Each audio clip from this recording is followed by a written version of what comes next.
The PS5 Pro's finally been revealed, one of the worst kept secrets in the industry. I mean, we've had leaks about this thing for quite some time now. Leaks that turned out to be true, by the way, because they were from developers and Sony's own papers. So it's not really a surprise about the capabilities of the console. But since there's a lot of talk about how it compares to PC gaming, I wanted to make a video about it and share my knowledge. And I'll also put together a PC build that's somewhat equivalent to a PS5 Pro and examine it a bit more closely and point out the differences between console and PC gaming, because I don't feel many are talking about this. I actually don't dislike consoles. I have actually probably more consoles than most console fanboys. I have a PlayStation 5 with a decent collection of physical games. I have a pretty big physical Nintendo Switch collection. I have Nintendo Switch OLED and an OG one, and I have a PS3, PS4, Xbox 360, OG Xbox. I have games for all of these, and I'm a pretty big handheld enthusiast as well, actually, with the PlayStation Portable being one of my all-time favorites. I also like a lot of the Nintendo handhelds, as you can see. I do like them. I have a lot of games for all these things, so I don't dislike consoles. As a matter of fact, the PS5 Pro is a very interesting piece of tech from a hardware enthusiast perspective like myself. Let's begin by taking a look at the PS5 Pro's silicon. It's using the same 8-core 16-thread CPU, so this is a GPU upgrade essentially. The GPU has gone from 36 compute units of RDNA 2 to 60 compute units of RDNA 3. So that's a 67% increase in compute units. Teraflops, it's gone from 10 teraflops to 33 teraflops. Now, I see a lot of people making teraflop comparisons. That is not accurate, and that does not translate to gaming performance, and I will show you in a minute why it doesn't. But you can't compare teraflops across different architectures and especially different GPU manufacturers. As far as the memory, it's still using 16 gigs, although it's clocked a little bit higher this time around. And it seems to be a little bit more memory available for games, which is nice, actually, close to 14 gigs. That's very good.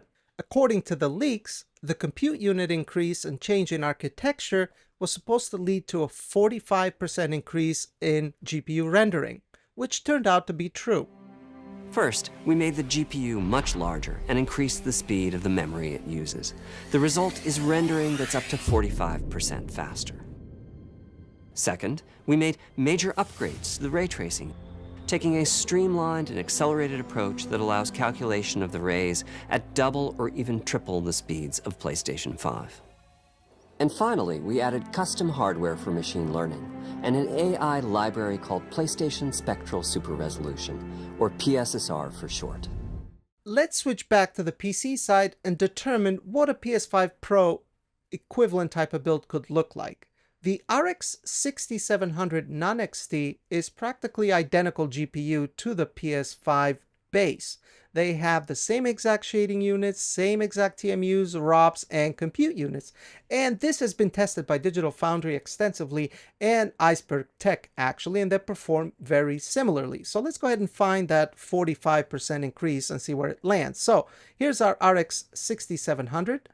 And 44%, 45% increase lands on RX 6800 Non-XT. This is a RDNA 2 GPU, same architecture as the base PS5, or 7700 XT, which is RDNA 3. So the 6800 and 7700 XT perform the same in gaming. But if you look at the teraflops, the 6800 is only 16 teraflops, and the 7700 XT is 35 teraflops, which is very close to the PS5 Pro. So even though it's 16 teraflops of RDNA 2 versus 35 teraflops of RDNA 3, these GPUs perform the same in gaming. That's why you cannot measure teraflops to measure gaming performance, basically. So when I see people do this online, it doesn't really make sense. You can't do that across different architectures and especially GPU manufacturers. So I would say the 7700 XT falls in that 45% rendering capability. However, the 2 to 3 times faster ray tracing on the PS5 Pro sounds like it's something more than the 7700 XT. And that's because in a recent interview, it was revealed that it was an RT engine, ray tracing engine designed by AMD that's not out in any GPUs yet. They talked about how, in a lot of ways, PC gaming right now is providing a kind of an on-ramp for some of these technologies, but also allowing Sony to lead a bit with some things like ray tracing, where they're using an AMD-developed ray tracing technology that isn't even in existing GPUs. So it sounds like it could be RDNA 4 ray tracing engine that's been bolted onto the PS5 Pro chip. That's why people are saying that it could be something more comparable to an RTX 4070, which is a bit faster than the 7700 XT. The RTX 4070 has better ray tracing than the 7700 XT, obviously, and it has machine learning hardware, uses DLSS. That's why people are saying the 4070 is more comparable. For my somewhat PS5 Pro equivalent, I use an RTX 3080 Ti, and I'm being kind of generous here, and a 3700X CPU, which is the same architecture as what's on the PS5, although the 3700X can clock quite a bit higher and has more L3 cache, so it can, it's a bit faster than the PlayStation 5 one, but bear with me, it's meant to illustrate a point. Now let's take a look at Cyberpunk and target PlayStation 5's quality mode. Digital Foundry seems to think that a 3070 Ti is more comparable, but let's be generous here and assume that it's a 3080 Ti. Again, we're targeting PlayStation 5's quality mode, and as you can see on the left, Digital Foundry listed what the PC equivalent settings are. Now here's why I'm making this comparison, is because I see the conversation out there of the console fanboys basically saying, build me a $700 equivalent PC that runs like a PS5. You PC master race, you got yourself a YouTube channel and a Twitter account, buy a $700 PC. You can't buy refurbs, you can't buy used, you gotta buy new. And it's not an apples to apples comparison, because a PC can do so much more, but not only that, but it gives you full freedom and more features than a console for you to utilize how you want by being able to play around with settings. For example, we're getting 30 FPS right now, baby. And guess what? When you get your PS5 Pro and play Cyberpunk and set it to quality mode, this is what you're going to get, because it's locked at 30 FPS with those settings. CD Projekt Red would have to intervene and either set up a different profile for your Pro, which they're more than likely to do, but how many of them are they going to set? You're not going to have that freedom to say, okay, I want to go full ray tracing and heavy upscaling, or I don't want to do ray tracing and target as close to 4K as I can. You're not going to be able to do that. And the fact that you can do that and so much more on PC adds value to the PC, that it is worth more money because of that. Not to mention that it can do so much more than just gaming. But even when it comes to gaming, the utility is crazy. Anyway, we don't need to be doing 30 FPS because our GPU is asleep. Let's see if we can target 60. Well, it looks like this combination of hardware can do 60 no problem. And to be fair, I feel the PS5 Pro would be able to do 60 with these same exact settings no problem, if CD Projekt Red give you that option, right? But anyway, 60 is no problem. What else can we do with this hardware? Well, I say let's add ray trace reflections on top of local shadows. Local shadows don't really make that huge of a noticeable difference, but reflections do. As you can see here, they look really, really nice. And if you look at our GPU utilization, it's still only at 75%. We still have more GPU headroom to enable other settings. Again, remember that Cerny said that the ray tracing is 2 times faster, sometimes up to 3. And in Cyberpunk, it only has local shadows on in its quality mode and runs at 30 FPS. Here we're running at double the frame rate, and we have local shadows and reflections on, and we're still at 60 with more GPU headroom. Let's see if we can turn more ray tracing effects.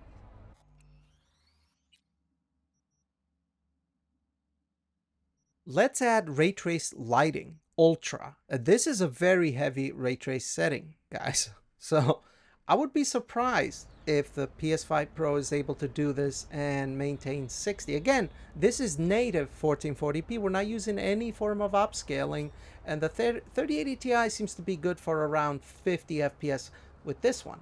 But we do have DLSS, so let's try DLSS. Now, speaking of DLSS, I don't know how the PlayStation Spectre resolution thing is going to work. Is it going to have to be integrated game by game? Because DLSS and FSR use in-engine data and motion vectors to be able to render a high quality image with as little ghosting as possible. So I remain very curious to see how that works, but with DLSS set to quality, the game still looks fantastic. We're able to maintain 60 FPS and we still have more GPU headroom. Again, you're able to see how you can utilize your hardware on PC, how much freedom you have, and how much you can tailor that experience to how you want. So to me, comparing a console to PC is not even apples and cucumbers. It's just like they're very, very different to the type of utility and experience they can provide, right? You have total freedom here to do whatever you want. Whereas on console, you're going to have to rely on what the developer thinks you want. Now here we go. We're going to turn on Ray Trace Sun Shadows as well. This is turning on all the Ray Trace settings.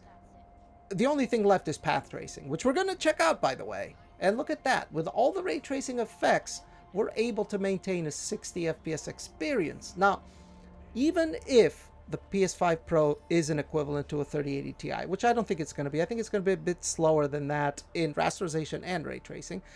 We can at least see that the PS5 Pro CPU at the very least could be able to maintain 60 FPS, which is nice. That is good because the PS5 Pro CPU is still the same. Okay, and ray tracing requires CPU resources to work. All the calculations and stuff, CPU handles a lot of that. Console players mostly play on 4K screens though. Well, with DLSS set to performance, we can maintain the same exact settings we had and upscale all the way to 4K. And as you can see, DLSS looks actually really good, even at the performance setting at 4K. As you can see, it looks great, and we're able to maintain a 60 FPS. So again, you have that flexibility to target the resolution that you want with the settings that you want, with the upscaling that you want. And hey, on top of that, you also have frame generation. All the new AAA games have frame generation these days. As a matter of fact, FSR3 frame generation was added to Cyberpunk, and we can actually test that right now because I don't think we're going to be able to go above 60 FPS. Our CPU is at 78% sometimes. We're becoming CPU bound. So we can turn on frame generation and get a more fluid gameplay. Let's try it. All right, so here we go. We've enabled FSR frame generation and set FSR to performance. It's not going to look as good as DLSS, but hey, it's an option. If you had an RTX 4070, for example, you would have DLSS and frame generation. And look at that, guys. We're close to 100 FPS. On my LG C1 OLED, LG C1 OLED, 120 Hz 4K TV, it looks pretty good, very fluid. Again, I wish we could use DLSS, but you can't use FSR frame generation without FSR upscaling, apparently. So I wish they had implemented it better, but that's besides the point. Again, we have all the ray tracing effects, but what about path tracing, guys? I don't think you'll be able to do path tracing on the PS5 Pro. I would be amazed. As a matter of fact, I wish Mark Cerny had put together like something that was done in-house to show path tracing on the PS5 Pro, because maybe they could have put something together. Well, we can actually do path tracing on PC because we have access to the options. So let's try it. We've dropped back down to 1440p. We've set DLSS to balance because path tracing is really demanding. We have DLSS ray reconstruction, an NVIDIA developed denoising technique, which actually helps quite a lot with the image quality, especially with path tracing. And the rest of the settings, we're still using the PlayStation 5's quality mode settings. And look at that, I've unlocked the settings. We're at 60 something FPS, and we're going a bit higher now, 70 FPS. because it depends on the area that you are. As a matter of fact, let's lock it back to 60, make it a bit more consistent. And there we go, guys, 60 FPS lock. Now we're gonna go outside in the open area. We might drop a bit below 60, but again, look at that CPU utilization. It's at like 80%, man. I don't know if the PS5 Pro would be able to do it and maintain 60, because path tracing requires a lot of CPU resources as well. So this is interesting. Again, the point is to show you guys how much freedom and access you have to your hardware, that you can set the settings you want. So when I see people saying, build me a $700 PC that can perform like a PS5 Pro, well, a PC that performs like a PS5 Pro should be more expensive, in my opinion, because it can do so much more. It can play Xbox games, it can play PlayStation games, it can emulate anything from PS3 all the way back to Atari. And interestingly enough, actually, Daniel Owen, should check out his channel. He makes awesome videos, awesome PC videos. He put together a build with a RTX 4070 that costs around $900. Now, yes, that's more than $700, but if I was to buy PS5 Pro, I would for sure buy the disc drive because I like physical games. That's 80 bucks. The stand is 20 bucks or whatever. And then you have to pay for online play. I think it kind of comes close to that 900, but even though the PC is a bit more expensive, like I've shown you here, the amount of freedom that you have over your hardware and the amount of technologies that are PC exclusive, the amount of I mean, you have a massive games library on PC. It's massive, way bigger than what's available on the PS5. It's most definitely, that is worth more money. Now, you as an individual might say, well, I don't care about all that. I don't care about the productivity. I don't care to change the settings. I'm okay with whatever the developers give me based on the PlayStation's hardware, and that's perfectly fine. I understand that. Look, I'm not going to be one of those PC guys that says you should buy a PC and don't buy a PS5 Pro. I get the PS5 Pro is essentially an enthusiast level type of product. Right? I mean, I bought an RTX 4090, so I know how that is. I'm not dunking on anyone for wanting to buy a PS5 Pro. Again, some people have a ton of games on their PlayStation library. They stand to benefit from a PS5 Pro. So I get that. My annoyance comes from, when people say, well, you can't build a PC equivalent to a PS5 Pro, when there is no such thing as a PC equivalent, because the PC has so much freedom of what you can do with the hardware that is not really an equivalent comparison. It should cost more, even though it doesn't cost that much more. As you saw, you can put a build together for 900 bucks with an RTX 4070 and get already established technologies like DLSS and better ray tracing. But anyway, what do you guys think? Leave a comment down below. I'm actually curious. This is very interesting to me. I look forward to see how the PS5 Pro does, by the way. But anyway, thanks for watching.